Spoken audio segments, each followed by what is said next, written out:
Ukraine पर भीषण हमले शुरू कर दिए हैं। नए रूसी हमलों की शुरुआत ही इतनी घातक और खौफनाक है कि जेलेंस्की 24 घंटे के अंदर ही नेटो और अमेरिका पे सीधी मदद की गुहार लगाने लगे हैं।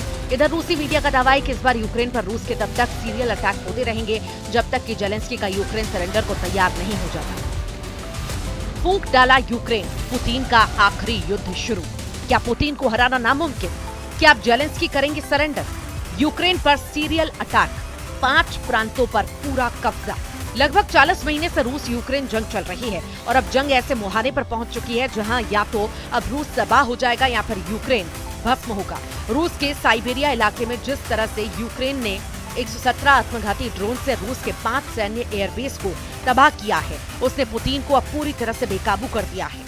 अब तो वॉर एक्सपर्ट्स भी कहने लगे हैं कि जेलेंस्की ने भले ही रूस पर हुए इस हमले को करने में 18 महीने का वक्त लगाया हो, लेकिन अब रूस 18 हफ्ते में पूरे यूक्रेन को रौंद कर रख देगा।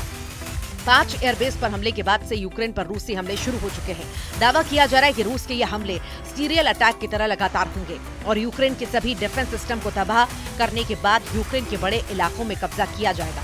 हालात ये हैं कि तुर्की के इस्तांबुल में हुई मीटिंग के बाद रूस ने यूक्रेन को 2 टूक संदेश दे दिया है कि अब रूस के सामने जेलेंस्की के यूक्रेन को सरेंडर हर हाल में करना होगा।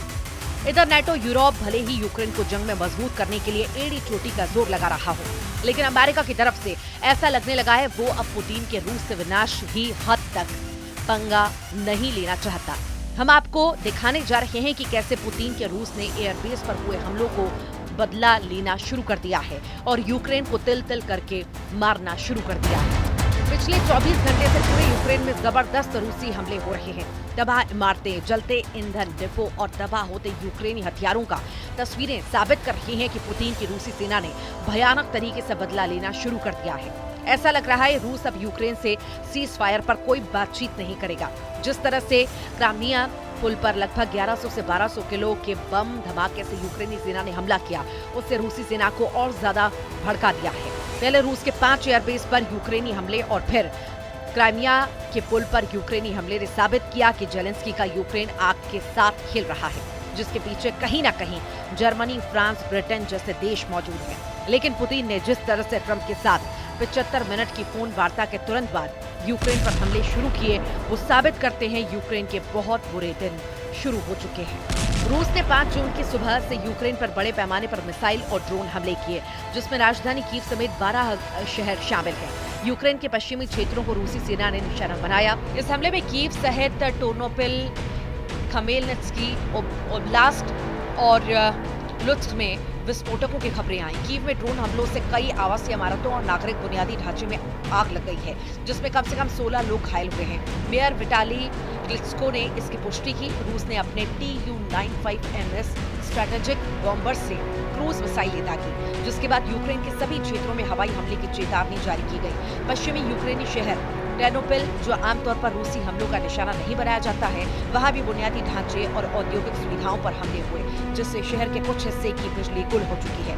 लुत्स्क में भी हताहत होने की खबरें आई हैं, जहां एक अपार्टमेंट की छत, वाहन और व्यावसायिक संपत्तियां क्षतिग्रस्त हुई। यूक्रेन के उत्तरी शहर प्रिलुकी में एक ड्रोन हमले में एक आवासीय इमारत ढह गई, जिसमें 1 साल के बच्चे, उसकी मां और दादी सहित 5 लोगों की मौत हो गई। इस वक्त रूस पूर्वी और पश्चिमी यूक्रेन पर बेहद तेज हमला कर रहा है। जानकारी मिल रही है उसके मुताबिक डोनेस्क, खेरसोन, खार्किव, सुमय और चर्निव, निकोलाइव, जापोरिजिया, लुहांस्क और बेदियांस्क के इलाके शामिल हैं। रूसी सरकार के प्रवक्ता पहले ही कह चुके हैं कि रूसी सेना अपनी तैयारियों के साथ लगातार हमले करती रहेगी। उधर यूक्रेन के राष्ट्रपति जेलेंस्की का कहना है कि रात के समय 400 से ज्यादा ड्रोन स्ट्राइक, 40 से ज्यादा मिसाइलें, जिनमें एक बैलिस्टिक मिसाइल भी शामिल है, लॉन्च की गई। रूस के हमलों में कीव की आवासीय इमारतों और शहर के बुनियादी ढांचे को नुकसान पहुंचा। कई दूसरे क्षेत्रों में हुए हमले में एक साधारण होटल को नष्ट भी किया, जहां यूक्रेनी एथलीट रुके थे। ये हमला रूसी राष्ट्रपति व्लादिमीर पुतिन और अमेरिकी राष्ट्रपति डोनाल्ड ट्रंप के बीच 4 जून को हुई फोन पर बातचीत के एक दिन बाद हुआ। ट्रंप ने बताया था कि पुतिन ने यूक्रेन के ऑपरेशन स्पाइडर वेब के जवाब में कड़ा जवाब देने की बात कही थी। तो वहीं ब्रिटेन में मौजूद रूस के राजदूत अंद्रेई केलिन ने यूक्रेन के ऑपरेशन स्पाइडर वेव के लिए ब्रिटेन को आंशिक रूप से जिम्मेदार ठहराया और चेतावनी दी कि तीसरे विश्व युद्ध को भड़काने की कोशिश हो सकती है। केलिन ने दावा किया है कि इस तरह के हमलों के लिए उच्च तकनीक और जियोस्पेस्ड डेटा की जरूरत होती है जो ब्रिटेन और अमेरिका के पास है। उन्होंने साफ तौर पर कहा है कि इस हमले में ब्रिटेन की भूमिका हो सकती है, जबकि ट्रंप ने अमेरिका की किसी भी भूमिका से इनकार किया।